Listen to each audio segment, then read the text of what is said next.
good financial fam? It's your favorite cryptocurrency crusader, Malcolm McFly from Malcolm McFly TV. And I don't want to take up too much of your time, as I never do, but I did want to do a quick, very brief market overview, just to give a quick synopsis of where we are, the expectations, and where we could possibly be the beginning of Q3. Now, as we always start off, we'll start off with some QC. Bitcoin is currently, we moved up a little bit, currently trading at $7,800.15. $1 would get you about 12,952 Satoshi. And with that being said, let's just get into the video. Now, if you've been paper trading and or paying attention to the market for the past couple weeks, you've noticed that we took a significant dip, and some would say a demotivating dip, because we thought we were at the cusp of the bull market, right? We were right at $9,000 and then began to drop well over $1,000. And as everyone knows, when Bitcoin drops, so does everything else. So as we're looking at the market now, so we went from about 9,000, maybe 8,900 to around 7,800 for Bitcoin, right at 39 cents for Ripple. Litecoin is still over $100, but it lost a little bit. Binance still at an all-time high. Well, not at an all-time high, but trading at all-time highs, over $30. And, you know, our top 10s are still doing good. Cardano is no longer a dime. I think it got almost to a dime, 8 cents now. The total market, the total global market is 247 billion, while Bitcoin has about 55% of that, still at 138. Now, in order to dispel some of the, I guess we can just say negative energy, the bearish energy, we'll just say, I wanted to just do a quick, give a quick couple price points of where we were last year. Specifically this time last year, the 5th of June 2018, the price of Bitcoin was $7,629. So that's literally where we are right now. Now, mind you, that $7,600 price was coming off of a $20,000 high.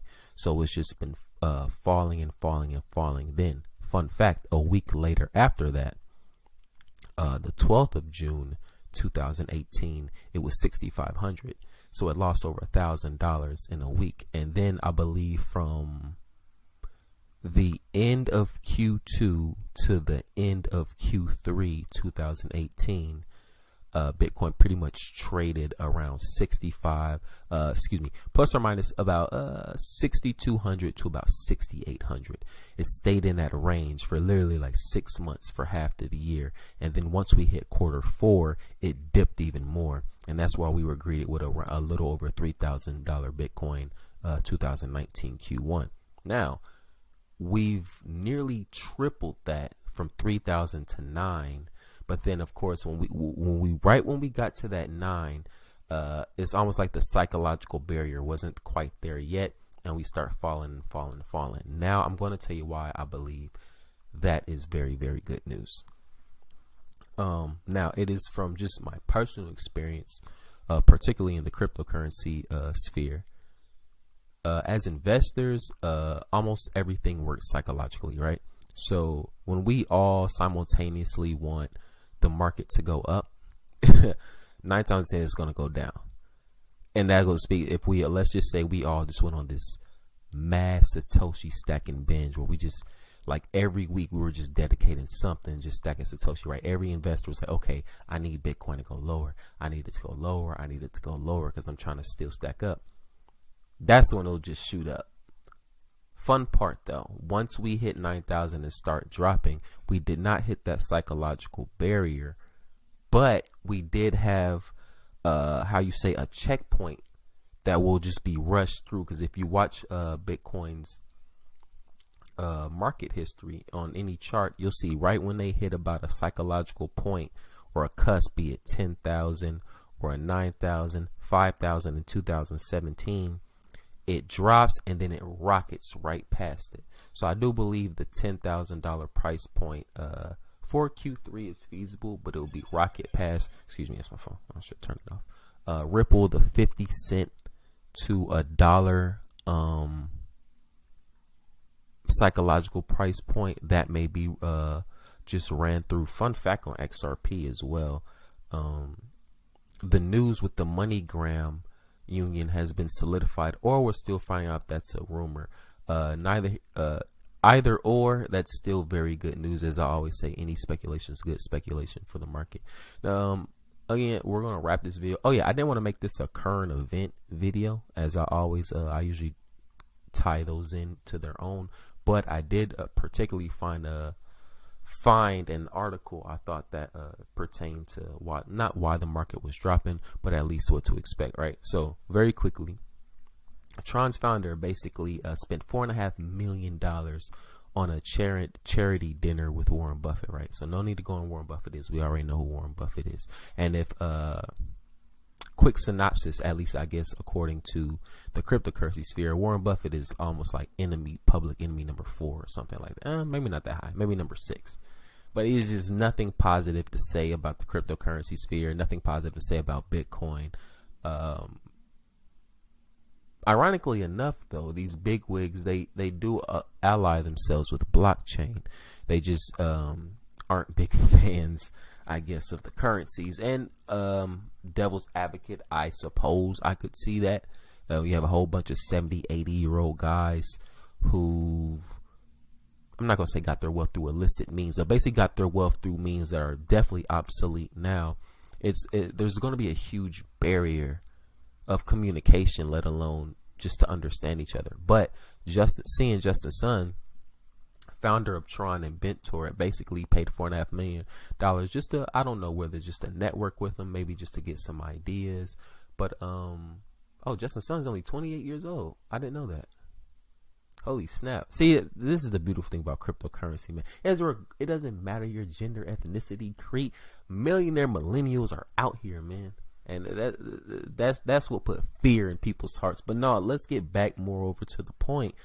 Warren Buffett, more of his ilk, Charlie Munger, Jamie Dimon, definitely. They've always been going on this campaign bashing blockchain and bashing Bitcoin and going to say it's worthless and it's a tulip bubble. You know, it's a rat poison square, which is fine. Like I don't mind the financial hazing, and I definitely don't mind when people speak innately how they feel. So more specifically when when Warren called the Bitcoin rat poison, it made me think, okay, it could be rat poison, but what's the rat though? You know, so I love to listen to people project and really say how they feel, because I try to read in between the lines. But if there's one thing I'm not necessarily sure of, but I can at least put my hat on, the super elite don't necessarily want the lower class to middle class to have wealth transferred to them. For whatever reason, it wouldn't behoove their plan. But that's the beautiful thing about cryptocurrency, baby. Consensus, rules without rulers. So I thought that was pretty interesting. If you guys found that interesting, or you're waiting on Warren Buffett to change his tune, much like Jamie Dimon was, I eagerly look forward to that. We're kind of trading upwards now. We are in the green.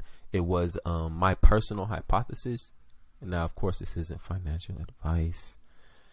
Past performance isn't indicative of future results, and this is merely a time capsule. Now, with that being said, my personal hypothesis, I do feel this last month, June, the last month of the second quarter, we're going to drop a little lower. I can have fingers crossed to 6,400 to 6,500, just like last year. And instead of a continuous drop, we'll hit a bounce and then hopefully break that $10,000 threshold. But it is the summertime. I never expect crypto to rise during the summer, merely off the fact that regardless of what tax bracket you in, everyone likes to take a little vacation if you can afford it. So I always expect like big dumps during the summer.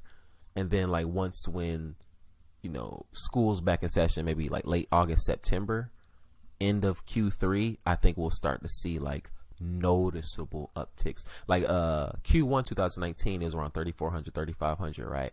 And then you either were just super optimistic, loading in, or you were still kind of defeated from that last year's price, right? So that's, I kind of feel we're looking at this price now around 8,000. Could probably drop to 6,500. And we're like, man, but again, personal hypothesis, I feel we could be in October to November like, damn, I really should have loaded in at $7,800. But not to be too long-winded, I just want to give a brief market overview, hopefully dispel any negative notions we have when we see things in the red. Again, those are the best time to accumulate. Always remember to dollar cost average. Always remember to do your own research. Financial fam, and I will see you in the playoffs.